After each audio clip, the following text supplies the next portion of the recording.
Sign the papers, Charlotte. I'm done dragging dead weight." Those were the last words Ethan spoke to his wife of 5 years, handing her divorce papers while she sat in a sterile hospital waiting room, praying for her dying mother. He walked away with a younger, wealthier woman on his arm, convinced he was upgrading his life. He had no idea that the woman he was abandoning was the sole heir to the Kensington global portfolio, a real estate empire worth $1.3 billion. He wasn't just walking away from a marriage, he was walking away from the very fortune he had spent his entire ruthless career chasing. By the time he realized the truth, it wouldn't just be a divorce. It would be his destruction. Rain battered the windows of St. Jude's Medical Center in downtown Seattle, blurring the city lights into streaks of gray and charcoal. Inside the waiting room on the 4th floor, the fluorescent lights hummed with an irritating buzz that seemed to drill directly into Charlotte's skull. She sat hunched over in a plastic chair, her knuckles white as she gripped a crumpled styrofoam cup of cold coffee. Charlotte looked nothing like a woman who would soon hold the keys to the city. Her coat was threadbare, bought second-hand 3 winters ago. Her boots were scuffed, and dark circles bruised the skin beneath her eyes. For the last 6 months, her life had been a singular, suffocating tunnel of medical bills, double shifts at a diner, and watching her mother, Martha, fade away in the ICU down the hall. The elevator doors pinged open. Charlotte didn't look up until she heard the familiar, sharp click of Italian leather shoes approaching. She knew that stride. It was impatient, purposeful, and entirely devoid of empathy. "Ethan," she whispered, standing up, relief washing over her momentarily. "You came. I didn't think you'd make it. The doctor said Mom might not make it through the night, and I'm not here for your mother, Charlotte," Ethan cut in. His voice was dry, professional, as if he were closing a deal on a foreclosure rather than speaking to his wife. Ethan stood before her, immaculate in a tailored navy suit that cost more than Charlotte made in 3 months. He checked his watch, a Rolex Submariner she had scrimped and saved for 2 years to buy him for his promotion at Apex Realty. "Then, why are you here?" Charlotte asked, her stomach tightening. Ethan reached into his briefcase and pulled out a thick manila envelope. He slapped it against her chest. Charlotte instinctively grabbed it. "Divorce papers," Ethan said. "I've already signed. You just need to sign on the dotted line on page 12. I've been generous. I'm letting you keep the debt from your mother's treatments. I'm taking the car and the apartment lease." Charlotte felt the air leave the room. "What?" "Ethan, please. Not now. Mum is dying. I can't process this right now. We promised, for better or worse. We promised that when we had a future," Ethan sneered, adjusting his silk tie. "But let's be honest. You're an anchor, Charlotte. You have no ambition. You're drowning in debt. And frankly, you're embarrassing to be seen with. I'm a senior partner at Apex now. I need someone who fits the part. Someone with pedigree." Before Charlotte could respond, the elevator pinged again. A woman stepped out. She was stunning, wrapped in a white cashmere coat, her blonde hair perfectly blown out. It was Sophia Vanguard, the daughter of the CEO of Apex Realty, the very firm Ethan worked for. Sophia walked over, linking her arm through Ethan's, looking at Charlotte as if she were a stain on the carpet. "Is it done, babe?" Sophia asked, checking her perfectly manicured nails. "Daddy is waiting for us at Le Bernardin.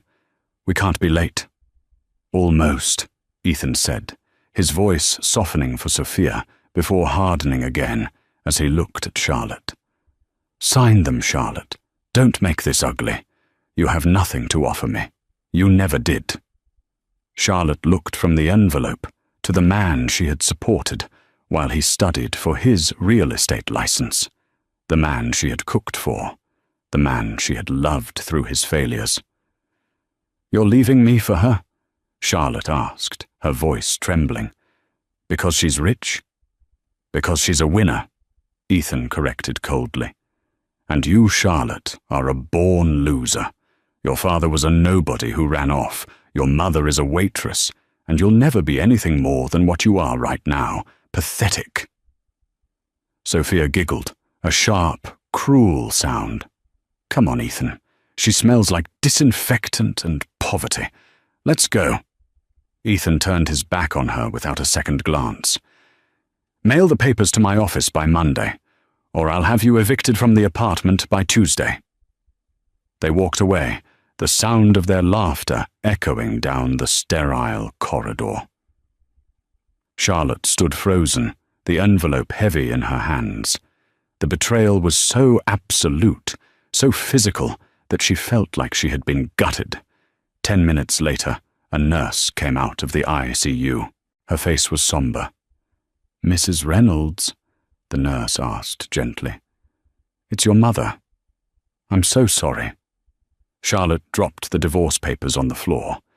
In the span of 20 minutes, she had lost her husband, her home, and the only person who had ever truly loved her. She sank to her knees on the cold linoleum, sobbing until her throat burned, completely unaware that the worst day of her life was merely the prologue to a destiny she couldn't possibly imagine. 3 days later, the funeral was a quiet, desolate affair. The rain hadn't stopped. It felt as if the Seattle sky was mourning alongside her. Only 3 people stood by the grave: Charlotte, her elderly neighbor Mrs. Higgins, and the priest. Ethan didn't come. He hadn't even sent a text. Charlotte stood in the mud, wearing her only black dress, watching the casket get lowered into the wet earth. She was 26 years old, currently homeless, sleeping on Mrs. Higgins's couch, divorced and buried under $80,000 of medical debt. She had $0 in her bank account. As the priest finished his final prayer and walked away, a black Rolls-Royce Phantom pulled up to the curb of the dilapidated cemetery. It was out of place among the cracked tombstones and overgrown weeds, a shark swimming in a pond. A chauffeur stepped out, opened an umbrella, and opened the rear door. An older man emerged. He was tall, silver-haired, leaning on a cane with a handle carved from ivory.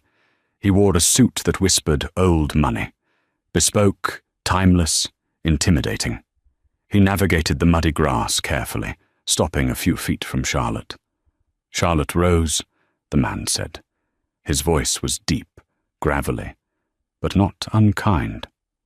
Charlotte wiped her eyes, stepping back defensively. Who are you? I don't have any money for bills if you're a collector. The man offered a faint, sad smile. I am not here to collect, my dear. I am here to deliver. My name is Arthur Penhaligon. I am the senior executor of the Kensington estate. Charlotte frowned. Kensington? I don't know any Kensingtons. No, Arthur sighed, looking at the grave of Charlotte's mother. You wouldn't? Martha kept her promise to him, even to the end. She was a woman of immense pride. You knew my mother? I knew the man she fell in love with 30 years ago, Arthur said. A man she left because she refused to live in a golden cage. She wanted a simple life. She didn't want you corrupted by the weight of his legacy. Charlotte shook her head. I don't understand. My father was a mechanic. He died before I was born. That's what Mum told me. A protective lie, Arthur said. He reached into his coat and pulled out a photograph. It was old, grainy, showing a young Martha laughing on a yacht, standing next to a man with piercing blue eyes, the exact same eyes Charlotte saw in the mirror every morning. Your father was Magnus Kensington, Arthur stated, the real estate tycoon, the man who built half of Manhattan and a third of London. He passed away 2 weeks ago in Zurich. He had no other children, no other heirs. The wind howled, whipping Charlotte's hair across her face. Magnus Kensington, the billionaire. The same, Arthur confirmed. He spent years trying to find you, but Martha was very good at disappearing. It was only when she was admitted to the hospital under her maiden name that our private investigators flagged the file. But by then, Magnus was already gone. Arthur stepped closer, ignoring the mud splattering his trousers. Charlotte, Magnus left a will. It is ironclad. He left everything to his only surviving bloodline. Charlotte laughed, a dry, hysterical sound. Everything? What does that mean? A house? Some stocks? Arthur's expression remained serious.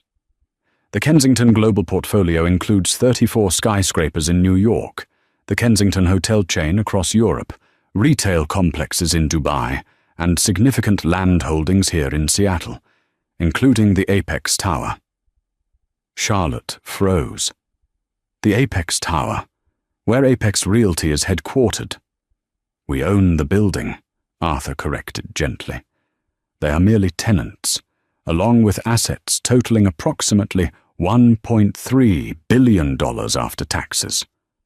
The world tilted on its axis. Charlotte grabbed Mrs. Higgins's arm to steady herself. "Why are you telling me this now?" Charlotte whispered. "Because the wolves are circling," Arthur said, his eyes hardening. "When a man like Magnus dies, the board of directors, the competitors, they all want a piece of the carcass. They think the empire is heirless. They are planning to dissolve the company, sell off the assets, and fill their own pockets. We need you, Charlotte. You are the majority shareholder. You are the owner." "I'm a waitress," Charlotte stammered. "I dropped out of college to pay for Mum's chemo. I don't know how to run an empire. My ex-husband, just left me because I was a loser." Arthur looked at her, really looked at her. He saw the grief, yes, but he also saw the steel in her spine that had kept her standing through the rain. "Then you have two choices," Arthur said, holding out a business card embossed with gold leaf. "You can walk away, take a small cash settlement, and let them dismantle your father's legacy. Or you can get in the car. I will teach you. I will protect you. And you can prove to everyone, including this ex-husband of yours, exactly who you really are." Charlotte looked at the grave. She thought of Ethan's sneer. "You're a born loser." She thought of Sophia's pitying laugh. "She smells like poverty." She looked at Arthur. "If I go with you, does anyone have to know?" "At first?" Arthur smiled, a sharp glint in his eye. "An anonymous owner, a silent partner? It is a powerful strategy. In war, the element of surprise is everything." Charlotte took a deep breath. She reached down, grabbed a handful of wet earth, and placed it on her mother's coffin. "Goodbye, Mum. I promise I won't let them break me." She turned to Arthur. "Open the car door, Arthur." The Swiss Alps were silent, save for the crackling of the fireplace in the library of the Chalet Edelweiss. For 6 months, this secluded fortress had been Charlotte's entire world.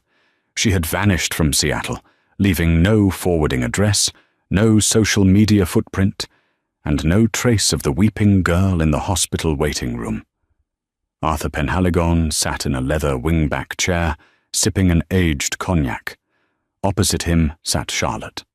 The transformation was not merely physical, though that was striking enough. The malnourished frame was now healthy and toned, the result of a rigorous regimen with a private trainer. Her hair, once limp and dull, was now a glossy, rich chestnut, cut in a sharp, asymmetrical bob that screamed authority. But the real change was in her eyes. The fear was gone, replaced by a cold, calculating intelligence. "Review the quarterly earnings for the Manhattan commercial sector," Arthur commanded, not looking up from his newspaper. "Revenue is down 2.4% due to the vacancy in the Midtown sector." Charlotte replied instantly, her voice steady. "However, the London portfolio has outperformed projections by 11%, due to the new luxury retail contracts. Overall, the Kensington estate is up 6% this fiscal year. But we have a bleeder. Arthur lowered the paper. Identify it. The Apex Tower in Seattle, Charlotte said, tapping the tablet in her lap. The primary tenant, Apex Realty, is underperforming. They've missed their maintenance surcharges for 2 consecutive quarters. Their lease is up for renewal in 30 days. They are banking on an automatic renewal clause, but I found a loophole in the original contract drawn up by my father in 1998. Arthur smiled, a genuine expression of pride. The good standing clause. Exactly, Charlotte said, standing up and walking to the window to look out at the snow. Clause 14b. The tenant must maintain a certain liquidity ratio and adhere to all maintenance schedules to qualify for automatic renewal. Apex hasn't. That means the lease is voidable. We can evict them, or we can squeeze them.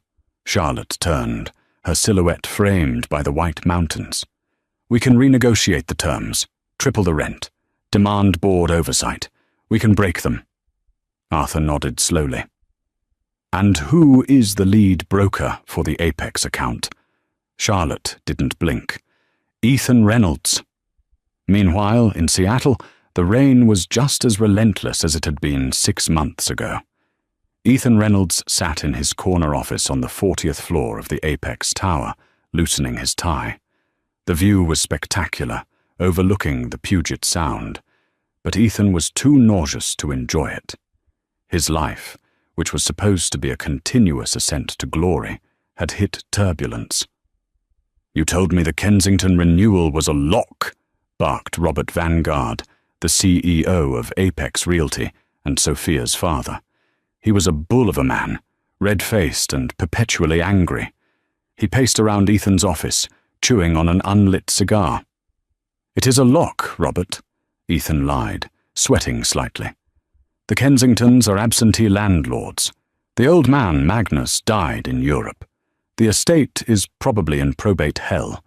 They won't notice a few missed maintenance fees. They'll auto-renew. They always do."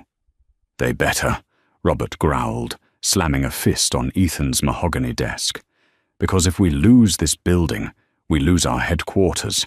We lose our prestige. And if that happens, Ethan, you won't just lose your job. You'll lose Sophia.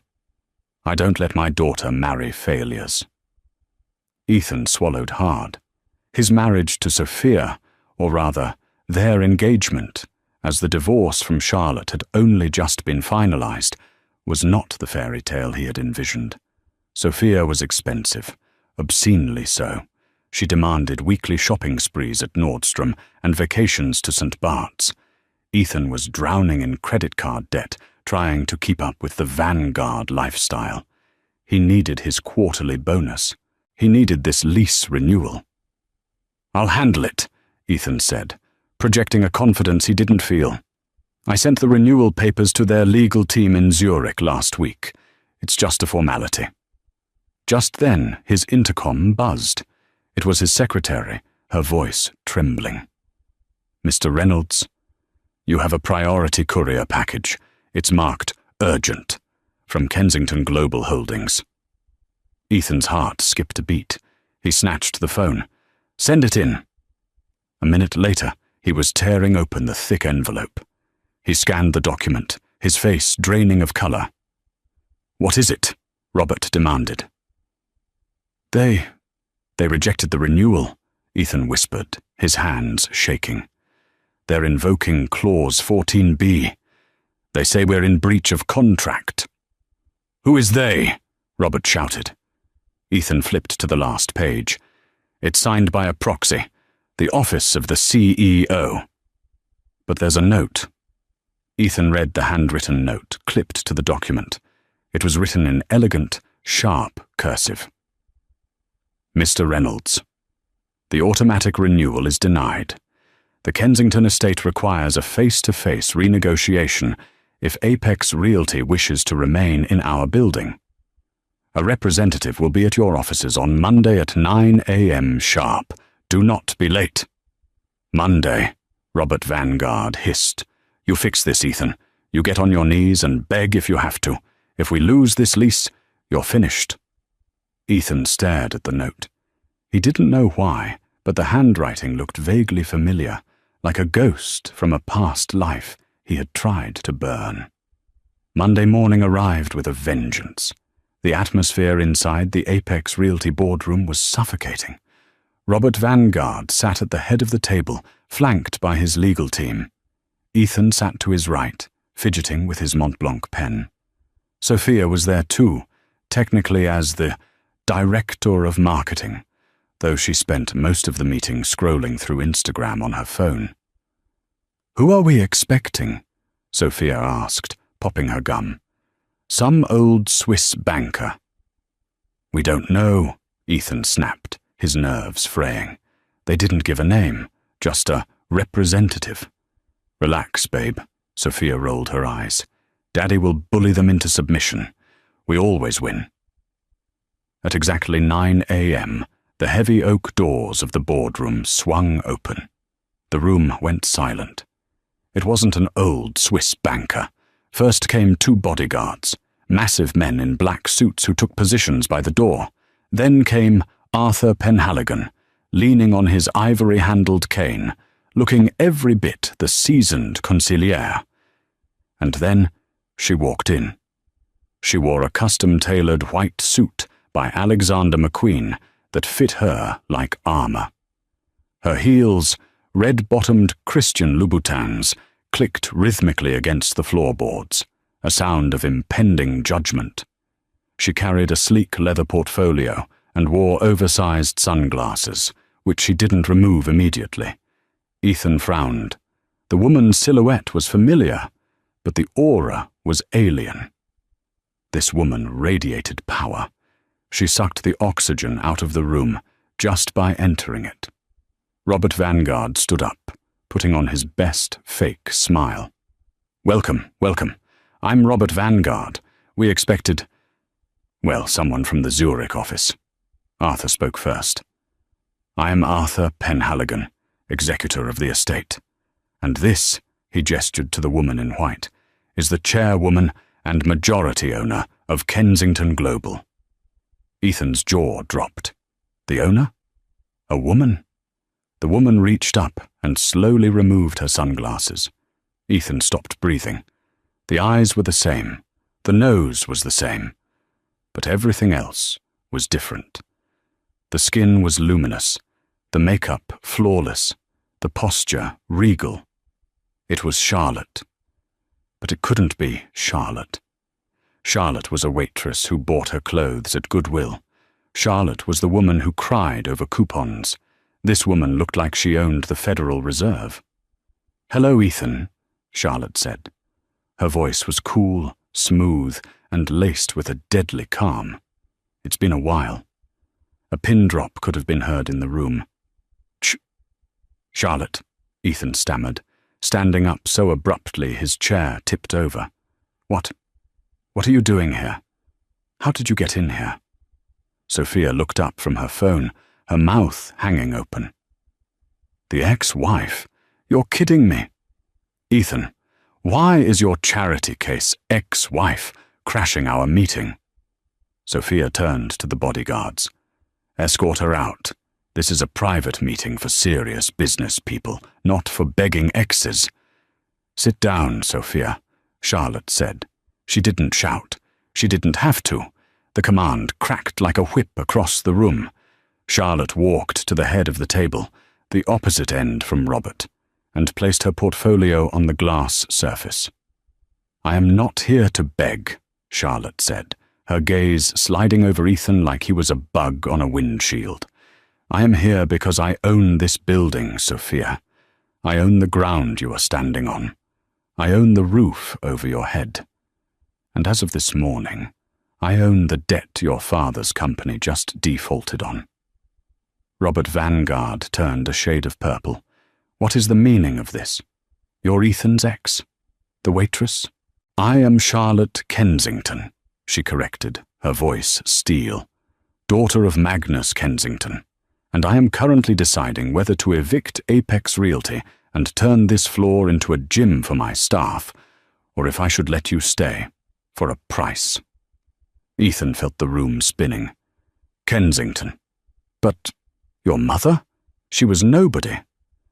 "My mother was a saint who protected me from vipers like you," Charlotte said, her eyes finally locking onto Ethan's. "You called me a loser, Ethan. You said I had no ambition. You said I was a dead weight."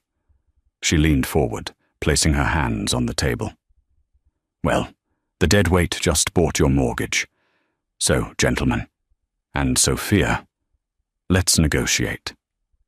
Robert Vanguard looked from Ethan to Charlotte, realizing the gravity of the situation.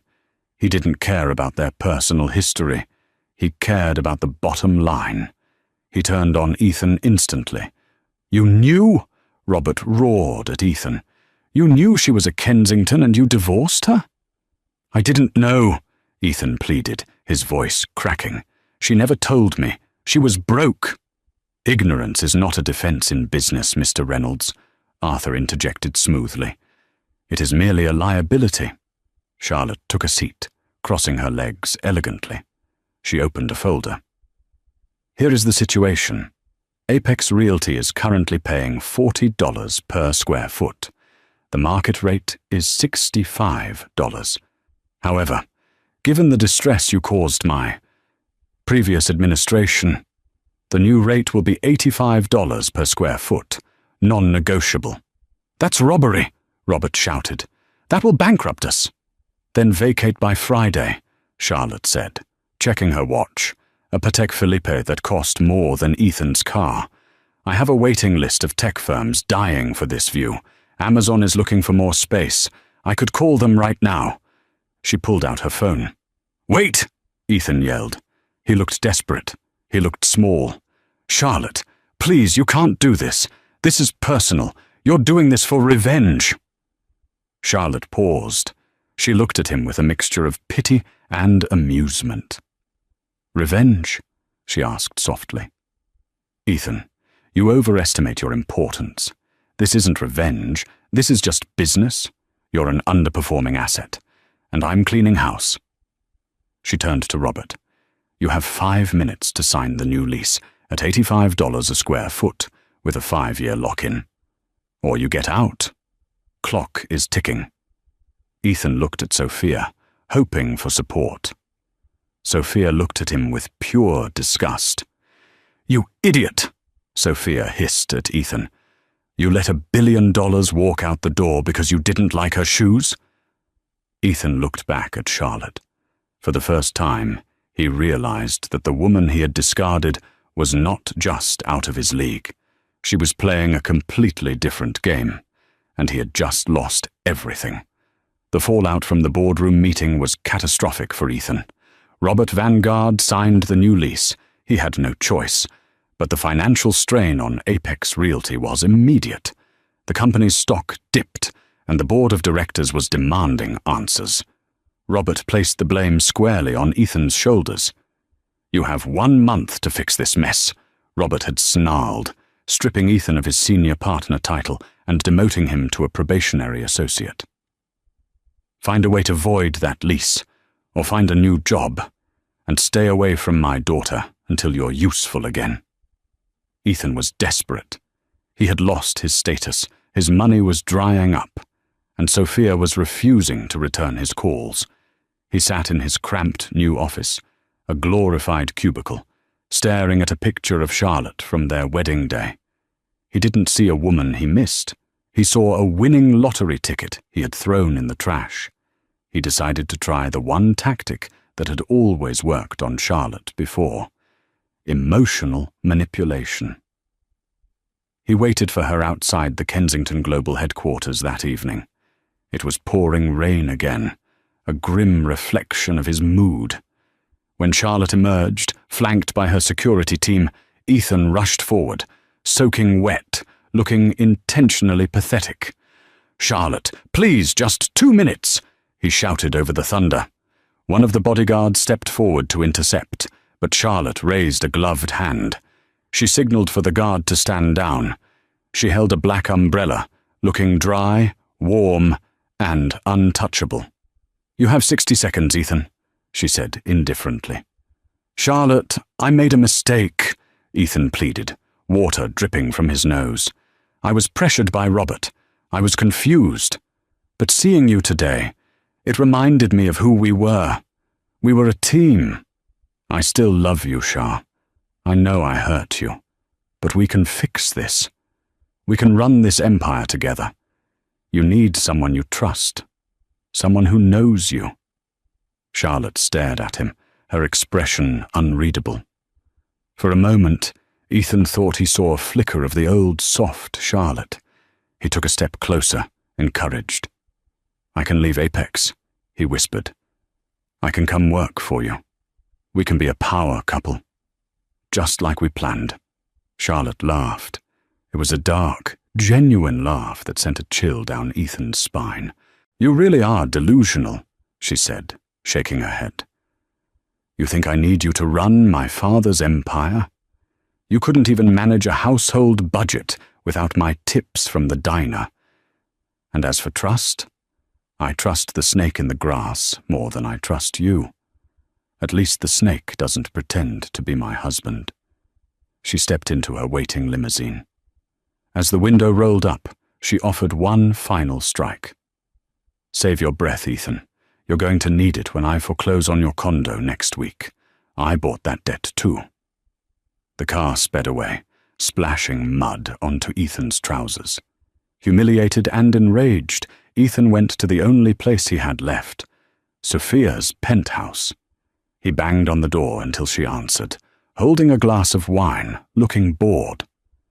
"I'm not in the mood, Ethan," she sighed. "I have a plan," Ethan said, pushing past her into the apartment. "She won't take me back. She's coming for us, Sophia. She's going to destroy your father's company and ruin your inheritance just for sport. We have to stop her." Sophia raised an eyebrow. "How? She's a billionaire. We're ants." "She's a fraud," Ethan lied, his mind racing to fabricate a narrative. "Think about it. Her mother was a nobody. Suddenly she shows up with a will from Magnus Kensington. It's too convenient. I know Charlotte. She's capable of lying. If we can prove she falsified her identity, or that the will is a fake, the estate freezes.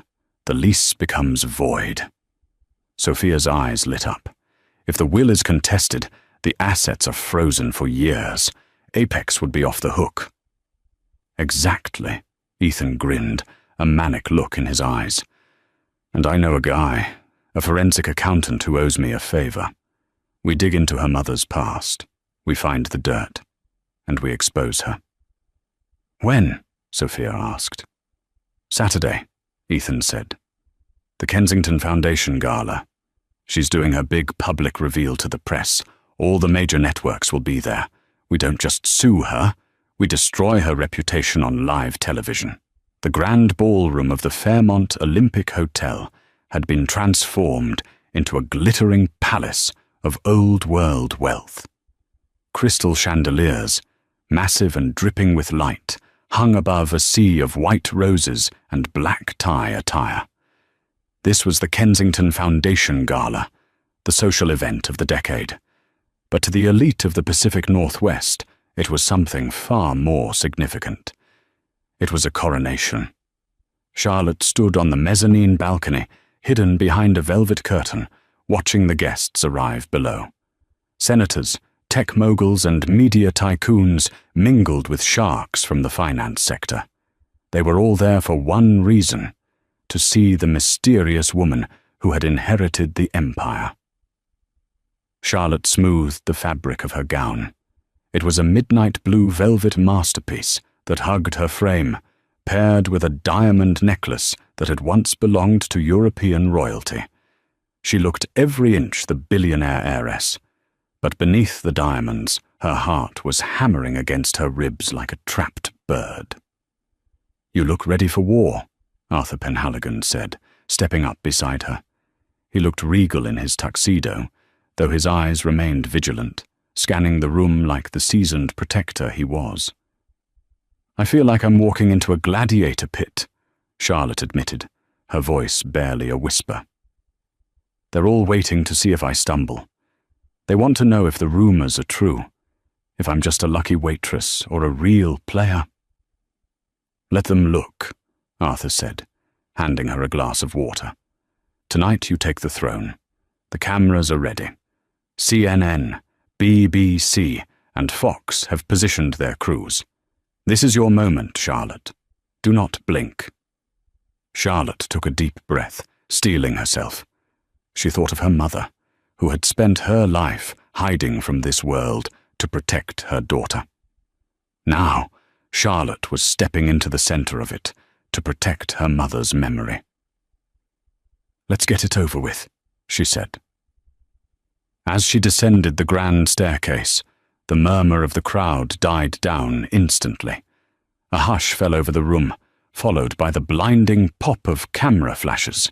She moved through the crowd with a practiced grace she hadn't possessed 6 months ago, shaking hands, smiling, and playing the part of the benevolent queen. She felt powerful. She felt real. But the piece was a meticulously constructed illusion, and it was about to be shattered. Just as Charlotte took the stage and approached the podium to give her keynote address, a violent commotion erupted near the main entrance. The heavy double doors were shoved open with a force that rattled the hinges. Security guards stumbled back, caught off guard by the intrusion. Ethan Reynolds strode into the ballroom, looking like a man possessed. He wore a tuxedo that hung loosely on his frame. He had lost significant weight in the last month due to stress, and his hair was slightly disheveled. Beside him was Sophia Vanguard, clutching a thick stack of legal documents to her chest like a shield. Her eyes were wide, manic, and gleaming with malicious triumph. They marched down the center aisle, cutting through the crowd. A confused ripple of whispers followed them. "Stop the applause!" Ethan shouted, his voice cracking but echoing loudly off the high, vaulted ceilings. He scrambled up the steps to the stage, grabbing a microphone from a stunned MC. "You are all applauding a criminal!" The room gasped. It was a collective intake of breath that sucked the oxygen out of the ballroom. The cameras, sensing blood in the water, pivoted instantly from Charlotte to Ethan. Arthur stepped forward from the wings, signaling for the security team to intervene, but Charlotte raised a gloved hand. She held her ground at the podium, her expression unreadable. "Let him speak," Charlotte commanded, her voice amplified by her own microphone. It was calm, steady, and cut through the tension like a knife. "I want everyone to see this." Ethan turned to the crowd, energized by the attention. He pointed a shaking finger at Charlotte. "You think you know this woman? You think she's the lost daughter of Magnus Kensington? It's a lie. This woman is not Charlotte Kensington. Her name is Charlotte Reynolds, and she is a con artist." The whispers turned into audible murmurs. The crowd was fickle. They loved a hero, but they loved a scandal even more. "She is a waitress," Ethan yelled, spitting the word like a curse. "A broke, desperate waitress who tricked an old man's estate.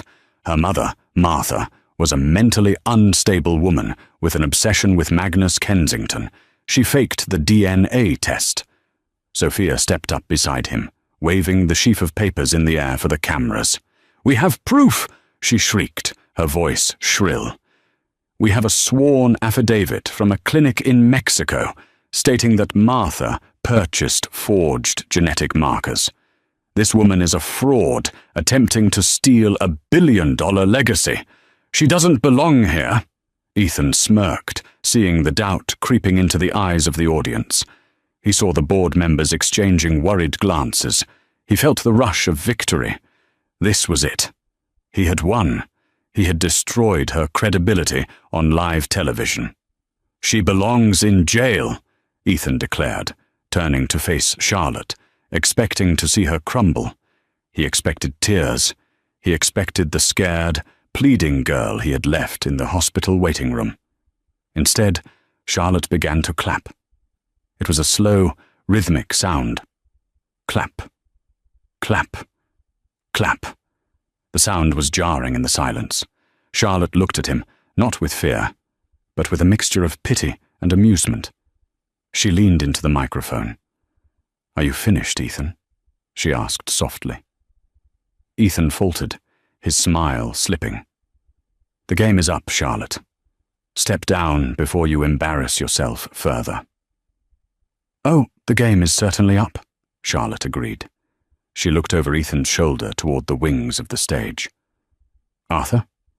Arthur nodded once and pulled a small remote control from his tuxedo pocket. He pressed a button. The massive LED screen behind the stage, which had been displaying the golden Kensington logo, flickered and changed. The logo vanished, replaced by a video feed. It was grainy, black and white security footage, dated just 48 hours prior. But the audio was crystal clear. The entire ballroom looked up at the screen. The footage showed a dimly lit booth in a seedy dive bar on the outskirts of the city. Ethan and Sophia were sitting across from a shady-looking man in a leather jacket. Ethan's blood ran cold. He froze, his eyes glued to the screen as he watched himself reach into a bag and place a thick envelope of cash on the table. Audio from the screen echoed through the ballroom. "Make the affidavit look real." Ethan's voice on the recording was unmistakable. "I don't care if you have to invent a clinic or forge a doctor's signature. Just say her mother faked the DNA. We need to humiliate her at the gala." "And make sure it's dated before the will was probated," Sophia's voice added, sharp and clear. "We need to freeze the assets so my dad doesn't lose the building. If we can tie her up in court for a year, we win." The ballroom went deathly silent. The only sound was the hum of the projector fan. Ethan watched himself hand over the bribe. He watched himself seal his own fate. The color drained from his face, leaving him ashen. He looked like a ghost. Charlotte's voice boomed through the speakers again, cold and unforgiving. "You see, Ethan, you forgot one very important detail about the Kensington Empire," she said, stepping out from behind the podium. She walked slowly toward him, her heels clicking on the stage floor. "We own the security firm that handles surveillance for, well, most of the city, including the bar you chose for your little transaction." She stopped inches from his face. The cameras were zooming in, capturing every bead of sweat on his forehead. "You wanted to expose a fraud tonight?" Charlotte asked, her voice low and dangerous. "Congratulations. You succeeded." She turned her gaze to the back of the room. Officers had been waiting. Ethan Reynolds. Sophia had been waiting. "Ethan Reynolds, Sophia Vanguard," the lead officer announced, his voice projecting to the back of the room. "You are under arrest for conspiracy to commit fraud, attempted extortion, and falsifying legal documents." Sophia let out a strangled cry as an officer grabbed her arm, the fake documents spilling from her hands and scattering across the stage floor like confetti. As the handcuffs clicked around Ethan's wrists, the cold metal biting into his skin, he looked up at Charlotte one last time. He searched her eyes for any sign of the wife he had once known, the woman who had loved him unconditionally. He found nothing. There was no love, no hate, just an absolute, chilling indifference. She looked at him as if he were a stranger. "You planned this," Ethan whispered, tears of shock and ruin streaming down his face. "You knew. You let us walk in here." "I knew you'd come," Charlotte replied softly, leaning in so only he could hear. "I just wanted to make sure the cameras were rolling. I told you, Ethan, I'm not a loser anymore." As the police dragged a screaming Sophia and a sobbing, broken Ethan off the stage and out of the ballroom, Charlotte turned back to the stunned crowd. She didn't look flustered. She looked triumphant. She smoothed the velvet of her dress, returned to the podium, and picked up her glass of champagne. The room was still reeling, processing the brutal efficiency of the takedown they had just witnessed. "Now," Charlotte said, raising her glass, her smile dazzling and sharp. Where were we? Ah, yes, the future of Kensington Global. For a second there was silence. Then a single person started clapping. Then another. Within seconds the applause was deafening, a thunderous ovation for the woman who had just proved, beyond a shadow of a doubt, that she was the true queen of the city. 1 year had passed since the night of the Kensington Gala, a night now referred to in Seattle social circles simply as the coronation. The seasons had turned, washing away the grey, relentless rains of winter and bringing a rare, golden summer to the Pacific Northwest. The city shimmered under the July sun, a beacon of progress and wealth. But 30 miles east, inside the minimum security visiting room of the Monroe Correctional Complex, the world remained colourless, smelling of industrial bleach, stale sweat, and regret. Ethan sat on a cold metal stool that was bolted to the floor, staring at his hands. They were rougher now, the skin dry and cracking, calloused from months of assigned labour in the prison laundry. He turned his palms over, studying them as if they belonged to a stranger.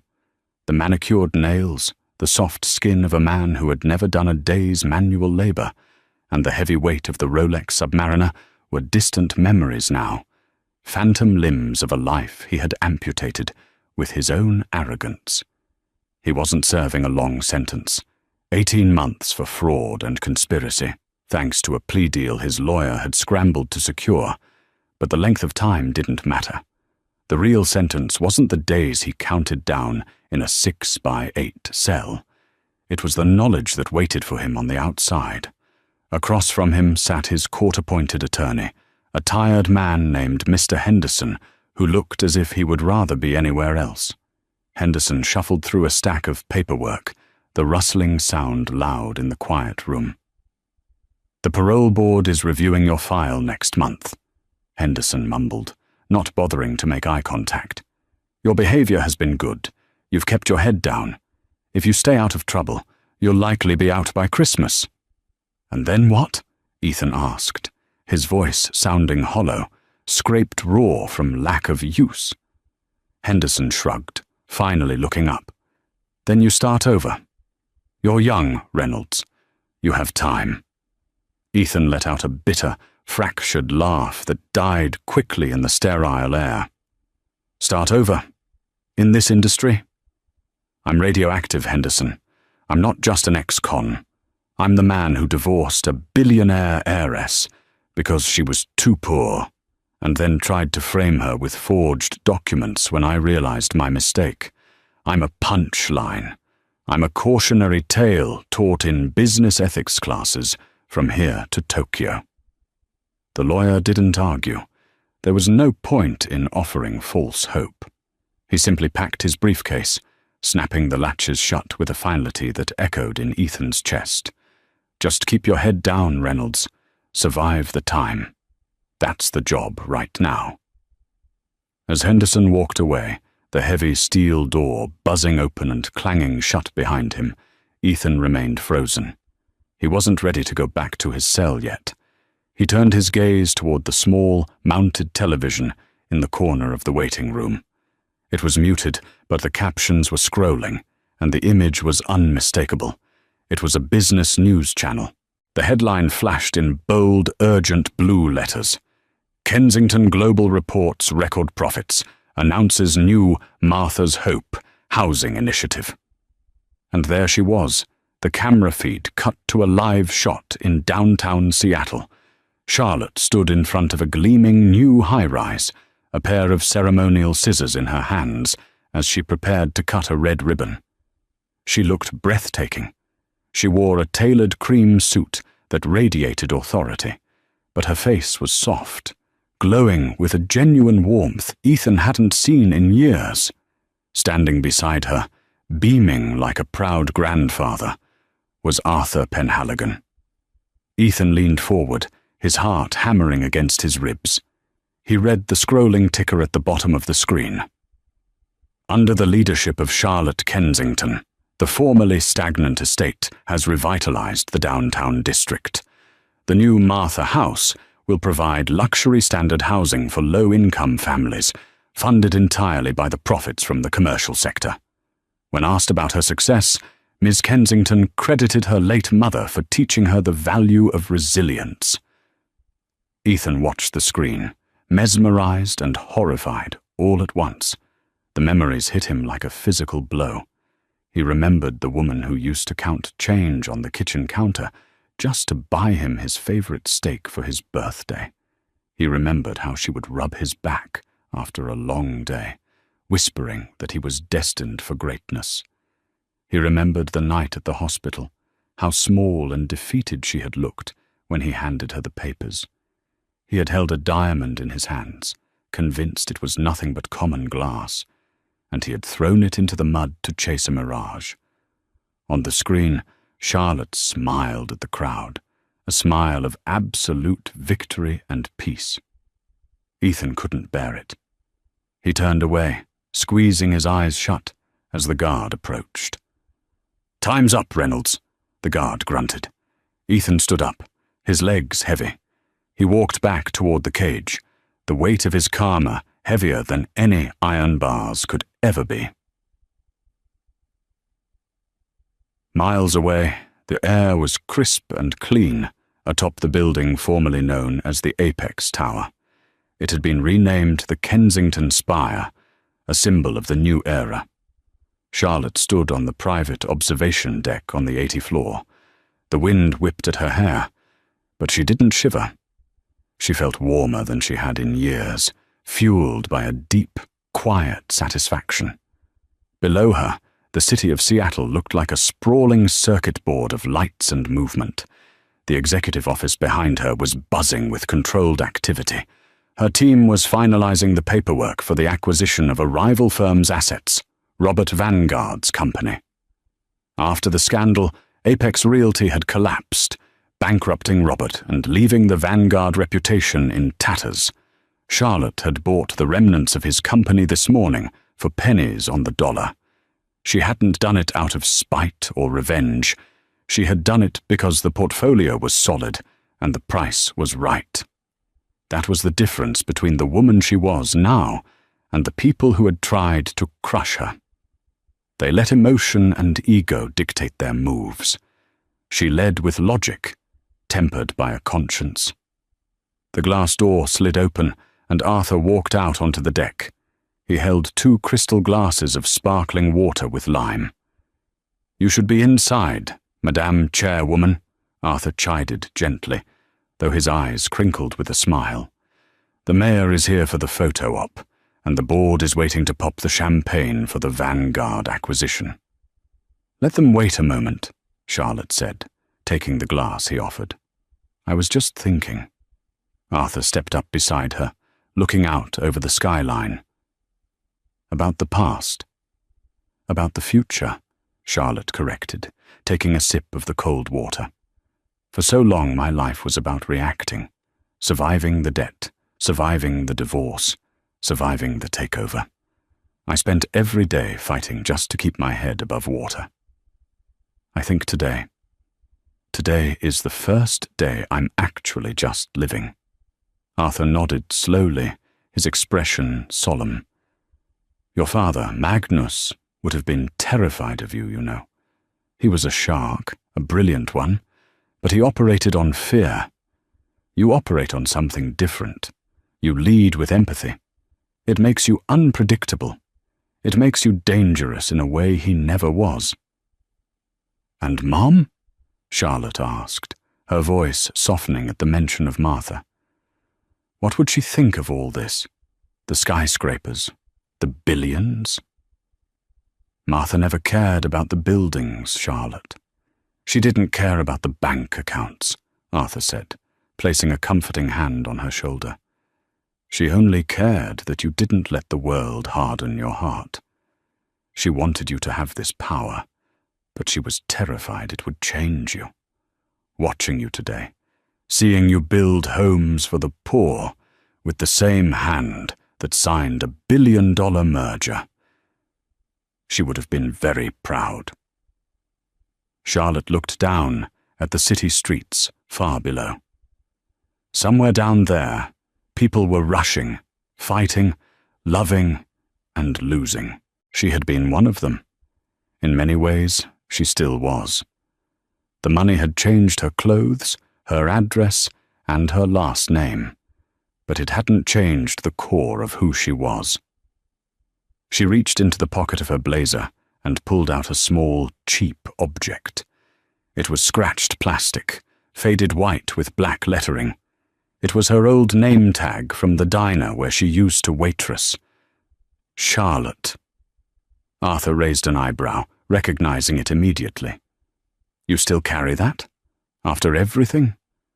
It keeps me humble, she said, running her thumb over the raised letters. It reminds me that I can survive on minimum wage, and I can survive on millions. It reminds me that Ethan left this girl because he thought she was nothing, but she was everything. She squeezed the name tag tight in her palm, then dropped it back into her pocket. She took a deep breath, inhaling the rare, sweet summer air. Okay, Arthur, she said, turning back toward the glass doors where the flashing cameras and the future waited for her. I'm ready. Let's go close the deal. She walked back into the light, leaving the shadows of her past on the balcony, finally and completely free. And that is the incredible story of Charlotte Kensington. She went from a heartbroken wife signing divorce papers in a hospital waiting room to the queen of a billion-dollar empire, proving that sometimes the best revenge isn't anger. It's massive, undeniable success. Ethan learned the hard way that when you treat people like disposable objects, you might just be throwing away a diamond. What do you think? Did Ethan deserve a harsher punishment, or is living with his regret the ultimate justice? And if you suddenly inherited $1.3 billion today, what is the first thing you would do? Let me know in the comments below. If you enjoyed this story of karma and justice, please smash that like button. It really helps the channel grow. Don't forget to subscribe and hit the notification bell so you never miss a new story. Thanks for watching, and I'll see you in the next video.